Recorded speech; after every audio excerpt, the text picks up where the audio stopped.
In my top 10 horror games of 2014, I praised the first two Five Nights at Freddy's games for their original setting and clever gameplay.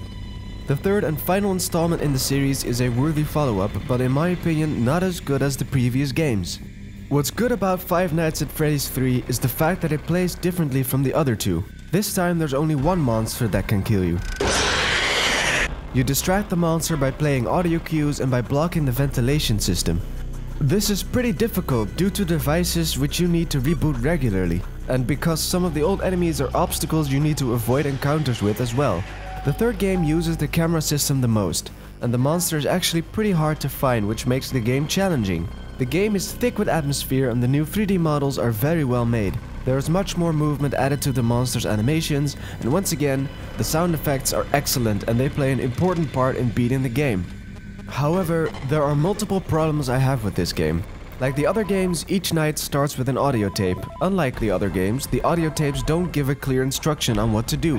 The gameplay consists of experimenting different things until you notice a pattern, and it's not until the third night I actually understood what to focus on in order to win. In the first Five Nights at Freddy's, I admired the story hidden in the background of the game, but mostly because of the theory videos on the internet.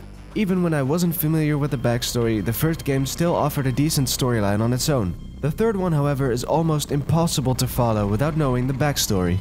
The game has two endings, but, and I know a lot of Five Nights at Freddy's fans are going to disagree on this, I think the two ending system is executed awfully. It is impossible, and I mean unfathomably impossible, to unlock the good ending without following guides on the internet. Even if you were to follow the specific steps you have to take in order to get to the good ending is no different at all. It is the exact same ending, only with a minor change in the plot and the ending screen, which is not worth the trouble. Like the previous games, the gameplay does rely on luck for a big part. For example, I often found myself praying the monster wouldn't climb into the ventilation system when I was rebooting the system. Sometimes he does, sometimes he doesn't. Beating the later nights means you have to play them over and over, and I have seen this type of difficulty enough. But to the game's credit, I did feel more in control than the previous games since I started to get familiar with the monster's movement at a certain point in the game. Overall, it's an entertaining sequel to give one playthrough. Decent gameplay, nice graphics, good sound effects that add to the overall atmosphere. However, the instructions are rather weak, story is vague without knowing the backstory, it still relies on luck, and I've seen that kind of difficulty enough, and the good ending system is awful and not worth the trouble at all. Five Nights at Freddy's 3 gets a 6 out of 10.